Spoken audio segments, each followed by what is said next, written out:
A década de 90 com certeza é a fase mais especial da indústria nacional para quem curte os carros esportivos. E hoje eu estou na companhia de um carro que fazia tempo que eu queria trazer para vocês, só que esse daqui não é qualquer Uno Turbo, porque esse Uno Turbo recebeu Fiotec, turbina diferente e uma potência aí próxima dos 200 cavalos. Vocês imaginam a diversão que é esse carro? E para isso, vou chamar meu amigo Hélio para contar toda a história, porque com certeza... Tudo bem, Taká? Tudo bom, Hélio? Beleza, graças a Deus. Seja bem-vindo, teu carro deu certo. Deu certo, Obrigado. finalmente. E não choveu no E dia. não choveu, exatamente. Fazia tempo que a gente estava se falando que eu queria trazer esse carro, porque eu lembro quando ele fez, eu falei, é uma baita receita legal. No canal vocês vão ver uma receita pra lá de radical, que eu vou mostrar em Uno, mas eu queria mostrar um carro que para mim tem, vamos dizer, a potência que ele deveria ter vindo original. Exatamente. Não é? Exatamente. Como é que surgiu o Uno Turbo na tua vida, cara? Cara, foi muito engraçado. Eu fiz uma viagem de moto em 2019, tem um primo e durante a viagem ele, cara, comprei um Uno Turbo.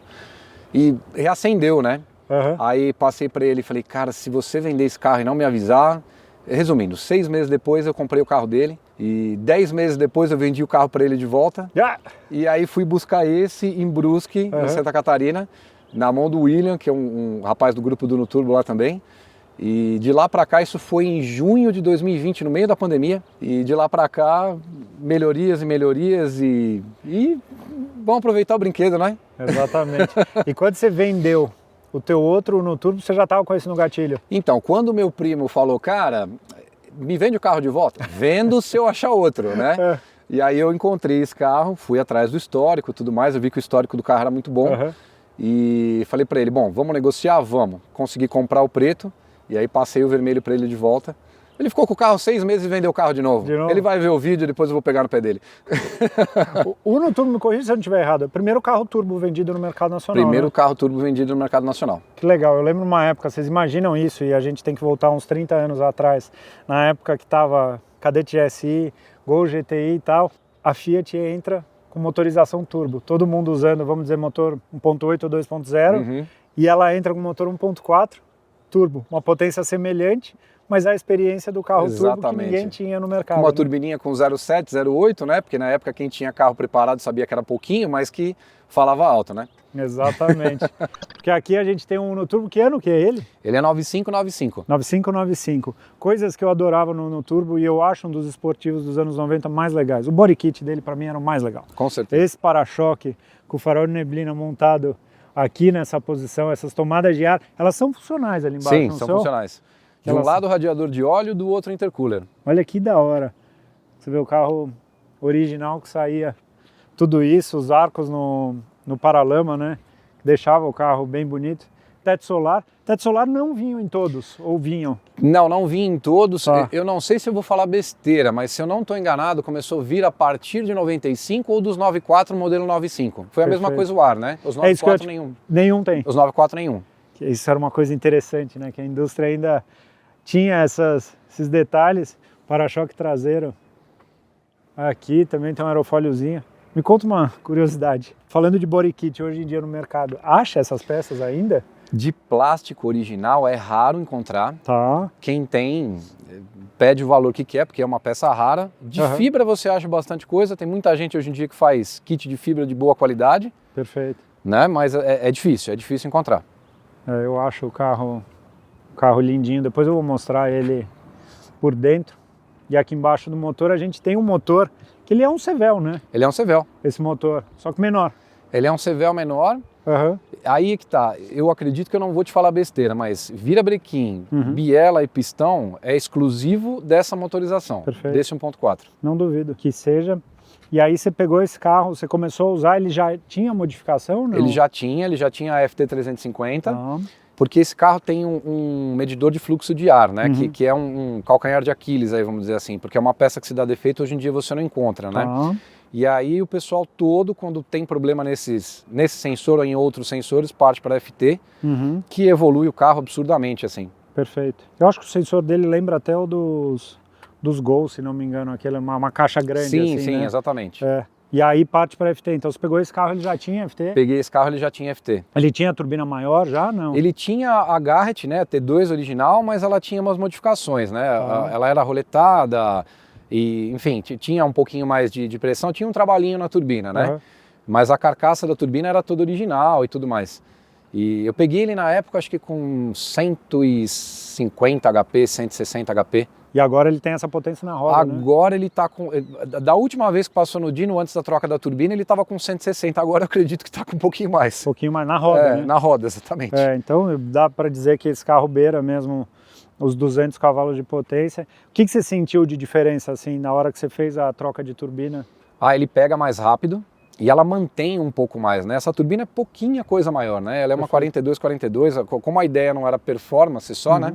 A ideia era ter performance e durabilidade e a gente não abusou, né? Perfeito. Mas foi uma troca acertada, acertada. Uma coisa que eu já ouvi gente fazer é quando precisa fazer o motor desse carro, pega e já faz um 1600. Sim. Você chegou a cogitar de fazer um 1600? Não, você Na época manter? Não, eu queria manter. Tá. Eu queria manter, até porque é o seguinte, como a ideia, é o que eu falei, a gente gosta de velocidade e tudo mais, mas assim, cara, é um carro icônico para a época, e eu acho que se você começar a moer, acaba, né? Então a ideia é manter ele, brincar na hora que tem que brincar. Perfeito. Ainda mais a mecânica, que não tem o que falar, quem fez é o cara mais confiável do país para fazer, né? Enfim, e na hora que você quer brincar tem motor, na hora que você quer andar de boa, tem de boa. E você anda com ele como se fosse um carro original de fábrica e o carro não dá cabeçada, não dá soquinho, nada, não aquece, é bem tranquilo. Que da hora. Esse carro foi montado pelo Fernando da Racer Preparações, já tive a oportunidade de mostrar o trabalho do Fernando aqui no canal mais de uma vez, inclusive o Uno aspirado, aquele que eu tenho, ele que fez esse carro e também o que eu apelido de Rei da Band, que é o carro que faz o mundo parar e, enfim, é tipo uma máquina do tempo que eu vou ter a oportunidade de mostrar, provavelmente na semana que vem, aqui no canal. Então a gente vai começar com uma pitada mais racional, ou totalmente racional, e depois a gente vai para a coisa mais irracional que vocês podem ver em cima de um Uno aqui no Brasil. Da parte de suspensão, freios, chegou a mexer alguma coisa, Hélio? Os freios... Por incrível que pareça, né? A Fiat costuma intercambiar tudo, né?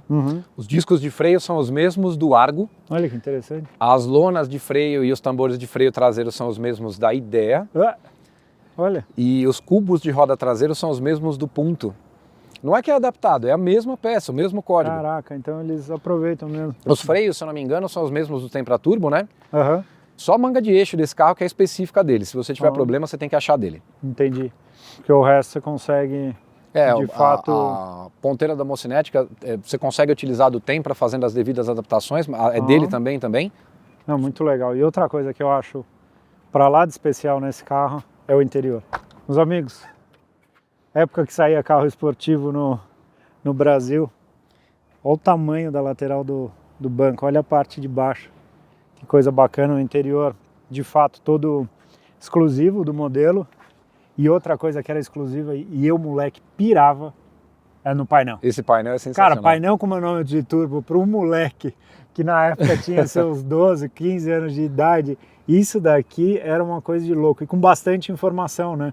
Porque você tem temperatura de óleo e pressão de óleo, né?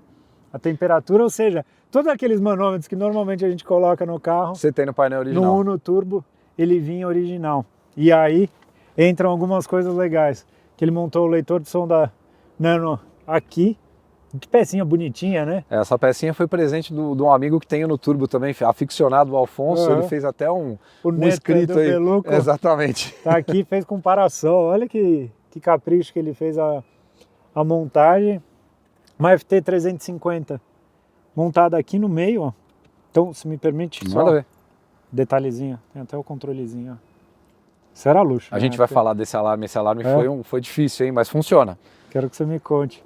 E aqui a gente tem a FT350 montada exatamente aqui no meio, trazendo bastante informação. Então tem a parte de rotação, o mapa, ó, o carro chega a trabalhar com 1 e 2 de pressão, temperatura do motor, tensão de bateria, posição do acelerador, ó. Estão vendo? Temperatura do ar e o ponto de ignição, ou seja, bastante informação aqui no interior desse carro que tem ar-condicionado. Tem ar-condicionado? Funciona perfeito? Sim, funciona. Cara, eu vou te falar, o do meu Uno, que usa o sistema desse carro, é muito gelado. Gela bastante. Esse, vou te falar, a esposa tem um mais novo, uma EcoSport mais nova e, cara, o ar-condicionado desse carro gela mais. Sério? Sério. Olha que interessante, porque isso era uma coisa que eu falava nos carros antigos, que muitas vezes não funcionava direito. Eu lembro de eu conversar com o Dani lá da Baidene Studio falando, cara, tenta desenvolver um sistema de ar-condicionado mais moderno. E ele faz hoje em dia um que gela pra cacete, com uma caixa evaporadora diferente, não sei o que. Ele fez várias coisas diferentes, porque tinha muito carro na época que não gelava o suficiente, né? E aqui, ó, tetinho solar, a telinha que era super estilosa. Cara, eu adoro o interior desse carro, eu vou falar que da época, assim, era muito, muito especial. Mas vamos fazer o seguinte, vamos continuar esse papo dando rolê? Vamos, bora? Bora? Então bora. Zé quer de ar-condicionado? Nossa, você tá muito metido. Eu falando, quer? Lógico que eu quero. Eu brinco, esses dias teve um convidado também que ele falou, quer ar-condicionado? Eu falei, cara, quando você chega numa idade, hoje em dia eu valorizo duas coisas. Quando o carro é quietinho para usar no dia a dia, nossa, aquele carro é tão silencioso, e ar-condicionado. Pensar que quando moleque, cara, eu tive tantos carros sem ar-condicionado e vivia, né? Vivia numa boa, bração pra fora. Exatamente, bração queimado e ir embora. E esse projeto, você pensa em fazer mais alguma coisa assim nesse carro? Cara, acho que de início agora, só realmente fazer o cofre e dar um tapa todo nessa elétrica, dar um tapa. Eu ia fazer a elétrica dele, porque eu te falei que ele apagava, né? Se eu te falar que eu descobri o que fazer ele apagar, você vai dar risada. Era 2 relés ali da Fueltec que tava com problema na fêmea. O carro apagava, velho. Você tava andando, não tinha faísca. Um belo dia me enchi o saco, cheguei em casa, comecei a mexer no carro, mexi no relé, o carro apagou. Daí eu troquei as fêmeas, acabou. Aqui eu pedi para reasfaltar essa saída da estrada justamente pra gente conseguir ter uma...